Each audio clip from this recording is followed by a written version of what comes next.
হে কি বৌমা, তোমার এই খারাপ শরীর নিয়ে তুমি আবার রান্না করতে বসেছো কেন? আলু কোথায় পেলে বৌমা? ঘরে তো কোনো সবজি ছিল না। আলু কোথা থেকে আনলে তুমি এই সময়ে? মা, আমাদের বাড়ির পিছনটাতে কয়টা আলু গাছ লাগিয়েছিলাম আমি। ওগুলো আজ দেখতে গিয়ে দেখি সেখানে 2টা আলু ধরে আছে। সেইগুলো দিয়েই ভাবলাম আজ রান্না করব। তাছাড়া যে ঘরে আর কোনো সবজি নেই। খুব ভালো করেছো বৌমা। সত্যি তোমাকে যত দেখছি ততই অবাক হচ্ছি। এই অভাবের সময়েও তুমি আমাদের পাশে আছো বৌমা। সত্যি তুমি অনেক ভালো বৌমা। একটা কথা মনে করিয়ে দিতে আসলাম বৌমা। আমার ওষুধটা যে শেষ হয়ে গিয়েছে, ব্যথাটা আবার বেড়েছে। ওষুধের কথা আমার মনে আছে মা, আপনি যান, আপনার ছেলে আসলে বলবো। আসলে উনারও তো হাতটা এখন বড্ড খাটো, কোনো কাজই করতে পাচ্ছেন না। পয়সাও নেই, তার জন্য বলি না ভয়ে। আজকে আসলে আমি বলে দেব। এগো, এত রাত করে বাড়িতে ফিরলে যে একটু তো বলেও যাও না যে কোথায় যাচ্ছ? তোমার জন্য তো আমাদের চিন্তা হয় নাকি? সারাদিন পাগলের মতো কোথায় কোথায় ঘুরে বেড়াও বলো তো? নাও, এবার 2টা মুখে দিয়ে নাও। আজকাল তো কোনো কাজ কামই পাওয়া যায় না, তাই আর কোথায় ঘুরবো গিন্নি বলো? এখন তো আর ধানের সময় না। ধান কাটার সময় থাকলে সবাই ধান কাটার জন্য শ্রমিক নিয়ে যায়। তার জন্য এখন আমি কোনো কাজও পাচ্ছি না।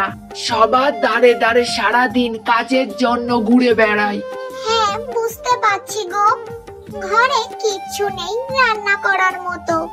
কালকে 2টা ভাত ছিল, ওইটুকুই তোমার জন্য রেখে দিয়েছি। এইটুকু এখন খেয়ে নাও। আর মায়ের শরীরটা অনেক খারাপ, ওষুধ আনতে হবে। ও গিন্নি, কি যে করি! পকেটে 2টা টাকাও নেই, মায়ের জন্য 2টা ওষুধও আনতে পারি না। আমার যে ভীষণ কষ্ট হয়। তোমাকে আর মাকে আমি ভালোভাবে রাখতেও পারি না। থাকো, আমি একটু মায়ের সাথে দেখা করে আসি। ও মা, শুনলাম তোমার হাঁটুর ব্যথাটা নাকি অনেক বেড়েছে। তুমি কোনো চিন্তা করো না, আমি কালই তোমার জন্য ওষুধ নিয়ে আসবো। হ্যাঁ রে বাবা, অনেকখানি বেড়েছে। একটুও হাঁটতে পারি না, খুব ব্যথা করে 2টা পায়ের মধ্যে। তোর টাকা নেই, সেই জন্য তোকেও বলতে পারি না। এই তো মা, তোমাকে আর কষ্ট করতে হবে না। কালকে আমি কাজের খোঁজে বেরোবো, নিশ্চিত কোনো না কোনো একটা ব্যবস্থা ঠিকই করে আসবো। তারপর তোমার জন্য ওষুধ নিয়ে আসবো। তোমাকে আর কষ্ট পেতে দেব না আমি। আমার জন্য অত তোকে ভাবতে হবে না রে বাপ। তোরা সুখে থাকলেই আমি সুখী। আমি আর বাঁচবই বা কয়দিন, তোরা কোনো চিন্তা করিস না। ব্যথা আস্তে আস্তে ভালো হইয়া যাইব। ভালো হবে না মা, তুমি কোনো চিন্তা করো না। আমি কালকেই তোমার জন্য ওষুধ ঠিক নিয়ে আসবো।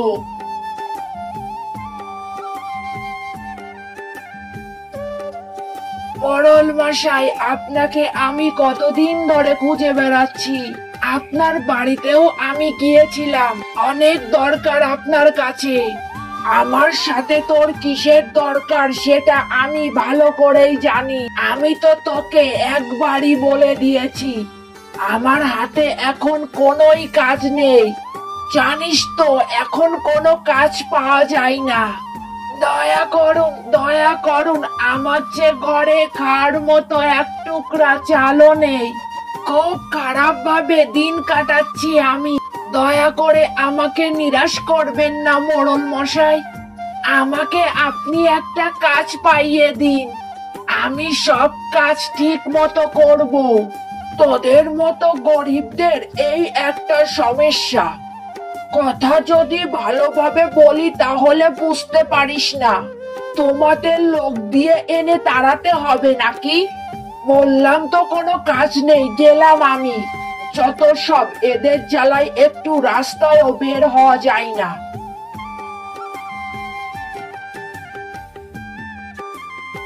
হে বিধাতা, মায়ের জন্য যদি আজও ওষুধ না নিয়ে যেতে পারি, কোন মুখে আমি বাড়ি ফিরবো? ঘরে খাবারও নেই, মা আর গিন্নি একবেলা খেয়ে দিন পার করছে। আজকে আমি বাড়িতেই যাব না, এখানেই বসে থাকবো। এরপর রহিম বনের মধ্যে দাঁড়িয়ে কান্না করতে থাকে। ঠিক তখনই একটি টিয়া পাখি সেখানে আসে এবং তাকে তার কষ্টের কথা জিজ্ঞেস করে। কি হয়েছে বন্ধু, তুমি এইভাবে এই বনের মধ্যে দাঁড়িয়ে কান্না করছো কেন?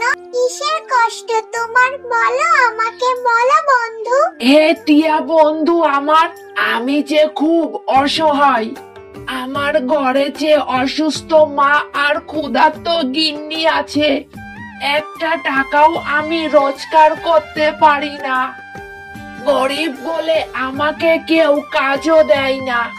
আজ আর কোনো উপায় না পেয়ে এখানে চলে এসেছি। টাকা ছাড়া যে আমি কোন মুখে বাড়িতে যাব?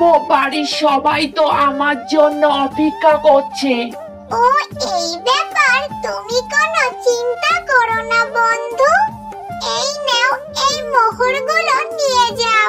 এইগুলো নিয়ে গেলে তোমার সংসারের সব অভাব দূর হয়ে যাবে, সাথে সাথে সব সমস্যাও দূর হয়ে যাবে। দুঃখিত আমার টিয়া বন্ধু, আমি এই মোহরগুলো নিতে পারবো না, কারণ এই মোহরগুলো আমার না। এই মোহরগুলো পাওয়ার জন্য আমি কোনো পরিশ্রম করিনি। তাহলে আমি কি করে এগুলো নেব? না না, তুমি এগুলো নিয়ে যাও। আমি না খেয়ে থাকলেও এই মোহরগুলো নিতে পারবো না। তোমার সততায় আমি সত্যিই খুব খুশি। ওহে কৃষক, আমি তো তোমার মতো সৎ মানুষদেরই খুঁজি। তোমার মতো সৎ মানুষদেরকে আমি সবসময় সাহায্য করি। এই নাও, এগুলো তোমার, সবই তুমি নিয়ে নাও। এ মা, এ কি আমি দেখছি? এ তো সত্যি আমার সামনে দাঁড়িয়ে আছে একটা পরী। কিন্তু আমার পরী বন্ধু, এইগুলো আমি কিভাবে নেব? এইগুলো যে আমার প্রাপ্য নয় বন্ধু। না না বন্ধু, এইগুলো তোমারই জন্য। তোমার মতো সৎ মানুষকে সাহায্য করার জন্যই আমাকে তৈরি করা হয়েছে।